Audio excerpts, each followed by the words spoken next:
Welcome to the Cold War Prepper. This is Lee. I have a piece of bad news, and then after the bad news, we'll get into a challenge, basically. So the bad news is that the nuclear fuel rods that are used in nuclear power plants in Chernobyl have disappeared. Now, what happens is you've got the fuel rods. They go into the reactor, and then, of course, they have a half-life, so they kind of start dying. They don't replace all those rods at one time. They'll replace a fraction of them, and when I was working at a nuclear power plant, we would replace 1/6 of the rods every 6 months. So you replaced 100% of them every 3 years. But that way you had a constant amount of fusion taking place, and that would generate a constant amount of heat. Whereas if you replaced them all in there at the same time, they'd have a half-life, they'd go down, they wouldn't produce as much heat. So anyhow, those have disappeared. We don't know who took them. We don't know if it was the Russians. We don't know if it's Ukrainians. If it's the Russians, are they going to use them against the Ukrainians? Or the Russians could use them as a false flag against themselves inside their home country. If it's the Ukrainians, are they going to use it as a false flag inside their country? Or are they going to use them against the Russians? So we don't know. So here's what a dirty bomb is, and that's what we're talking about here is a dirty bomb. So a regular nuclear bomb or warhead, what you're looking at is the fission or fusion reaction of the nuclear materials themselves explode. So you have this intense heat, as hot, if not hotter than the sun, and you have this explosive effect, and so you have the heat, you have the concussive effect, and then you also have radiation, alpha, beta, and gamma rays. If it's up in the air, air burst, then you have the initial rays. You don't have that much fallout. If it's a surface burst, then you're going to have fallout. Well, with a dirty bomb, which is what we're calling these, what you've done is you've taken something like a pickup truck full of explosives or a military truck full of explosives. Then you pack the radioactive materials around the explosive material so that when it blows up, you're taking the radioactive material and throwing it out. So it's not radioactive explosion, it's throwing the exposed radioactive stuff, so you're creating an artificial fallout, if you will. Good news about that is it's going to be a fairly limited area that's affected by the fallout. The bad news is that, yeah, it starts the slippery slope. So kind of like breaking Trump in spades. You can't lead a certain card until Trump has been broken, and then once that's done, then you can lead Trump from then on. So the same thing with nuclear warfare. Nobody wants to start, hopefully, but once somebody does start, even with a dirty bomb, then all of a sudden all bets are on the table, and things can get worse from there. So that's kind of depressing. But speaking of depressing, there's an awful lot of stuff going on. We're probably going to get hit by at least two, were they X class or M class coronal mass ejections. They say it'll have minimum effect on the U.S. But anyhow, we've got 7 coronal mass ejections that should arrive Saturday or Sunday. 2 of them are either X or M class, I forget, but I'll put the link to the report down below in the comments. So we've got that going on. We've got the grand solar minimum going on. We've got inflation like you would not believe. We've got World War III. We've got food shortages. We've got all this stuff, and they can just be so overwhelming.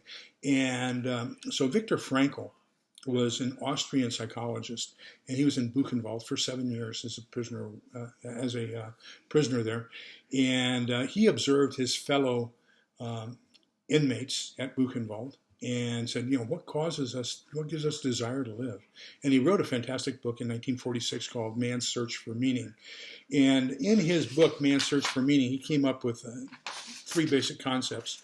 But I think the most important thing is one of the quote that it kind of became a subtitle when it was published in German of the name Man's Search for Meaning, and it's nevertheless say yes to life.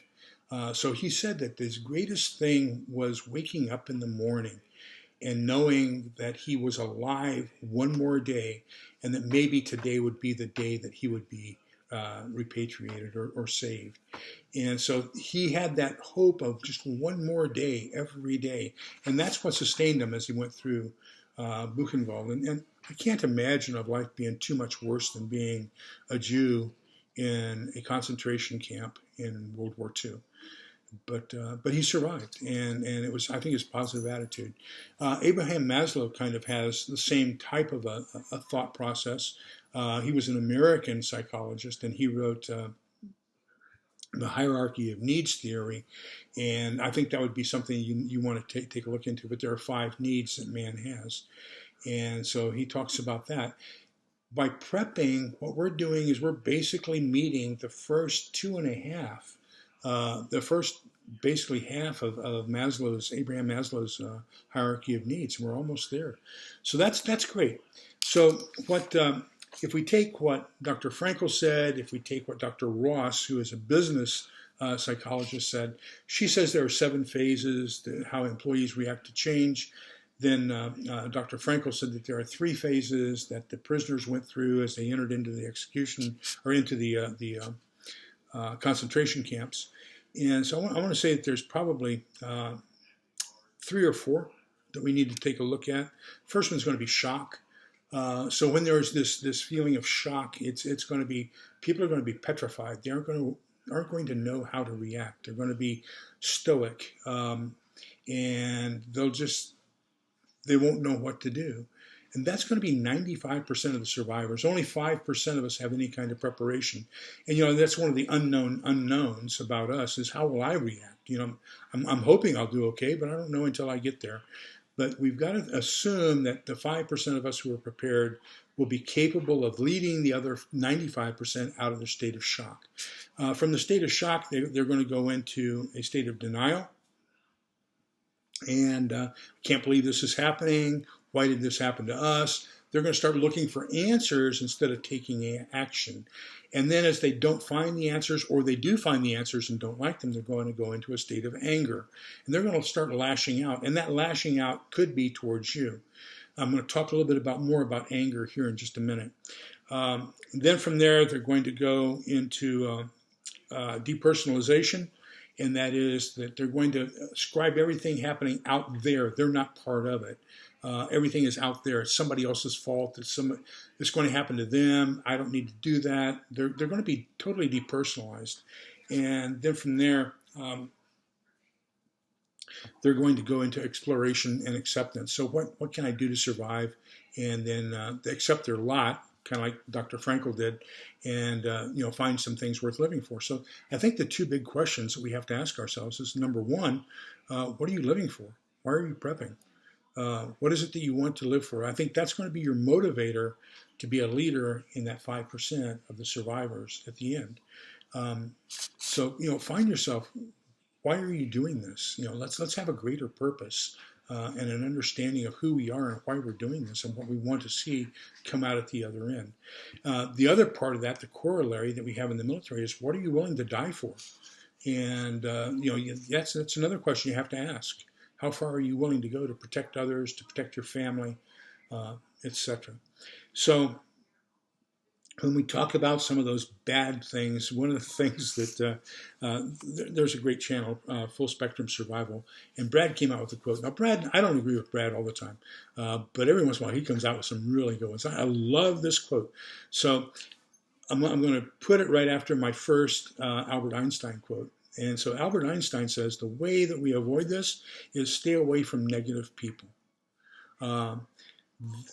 They always have a problem for every solution. Now, the military way of saying that is that a negative person is a person who can reach into the jaws of victory and pull out defeat. So the way Brad talks about this is he calls them trolls, and we know them. They're all here on YouTube, and they're on Facebook. They're everywhere. These are the people that just have to come up with their own things.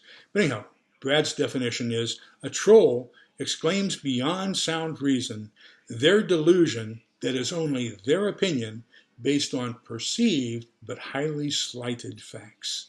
So basically they're taking something that they misinterpreted, turning it into a theory, and then using that theory as an absolute against whoever they're talking to. That's a troll. And there are so many of them, it's pitiful. Let's go on to some more Albert Einstein. So we cannot solve problems with the same level of thinking we used when we created them. So you're going to have to remember one of that next to the last stage is exploration. So what can we do? What can we build? That's that thinking above and beyond where we currently are. The only thing more dangerous than ignorance is arrogance. And you know there's all kinds of arrogant people out there.